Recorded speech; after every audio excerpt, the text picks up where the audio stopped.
Ships? I see no ships. Get it? Ships, beach, Sander. Okay, never mind. The ETS125, a working review. Stay tuned.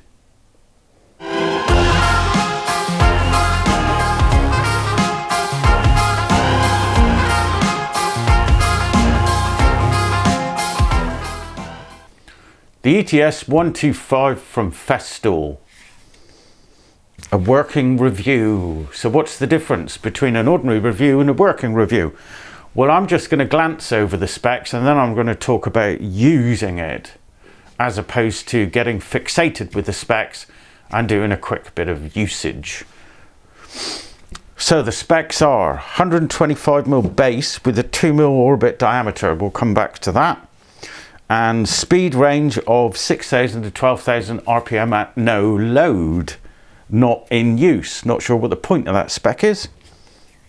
Please enlighten me. Weighs 1.2 kilograms. A useful spec. A 250 watt motor. Not sure about that one. 84 decibels. Interesting spec. And here's a nice spec, the cost. From a company called NB Tools, I'll put the link below. It was £254.95 delivered in a stunning cardboard box. Or from Axminster Tools, it was £296.86 in a sustainer. Now, just deviating slightly, let's talk about the sustainers. Great boxes, fabulous design, especially the new ones with the single twist thing. The other things rip my thumbnails off. But if you're not mobile, I think they just waste space.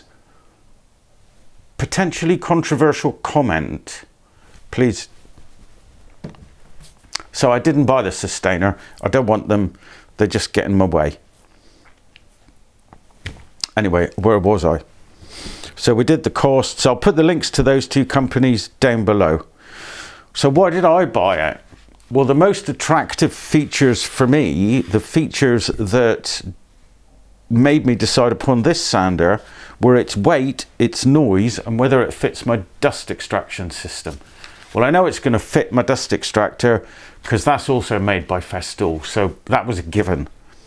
But a large tick in the box. It's quiet, 84 decibels. Well, why don't I turn it on and show you? If I only had a cable. Here's one I prepared earlier.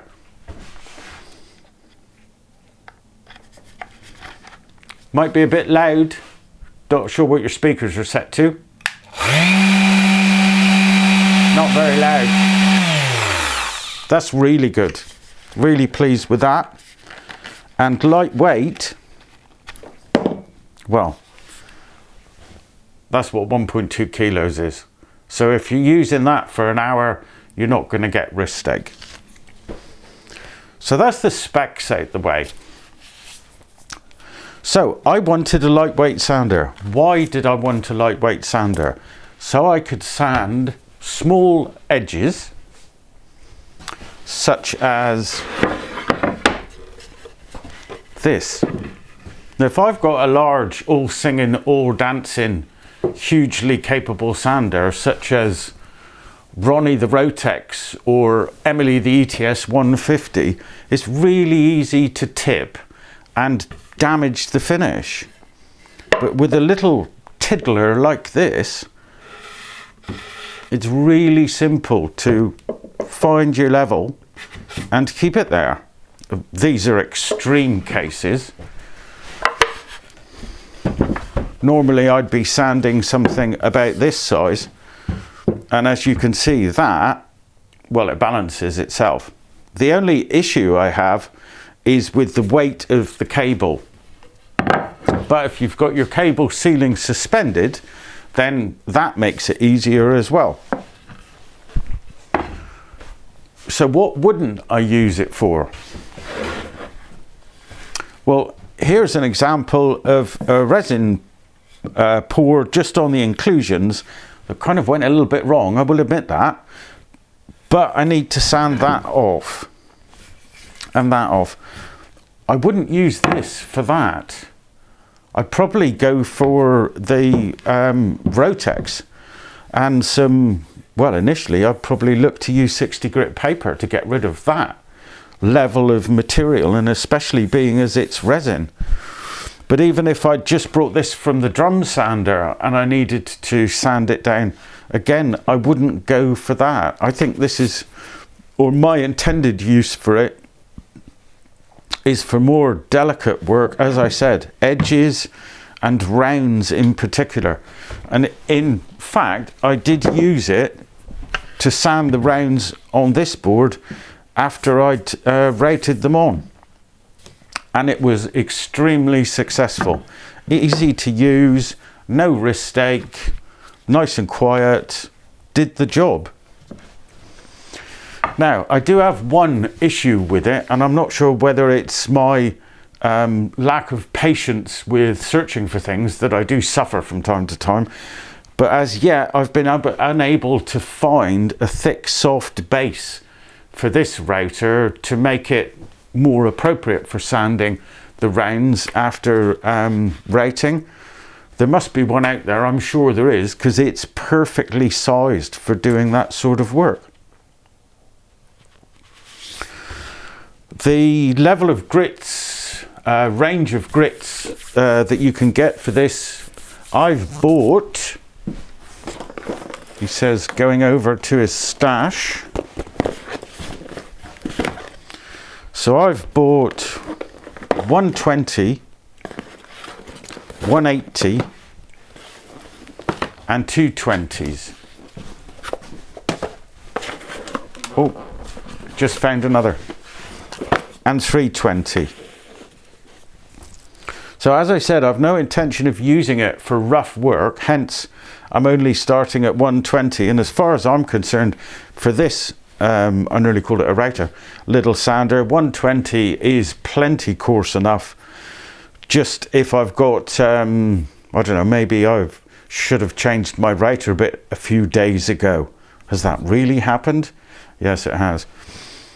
Then I'd start with the 120 and move to 180, 220, blah, blah, blah, and so on and so forth. You get the picture.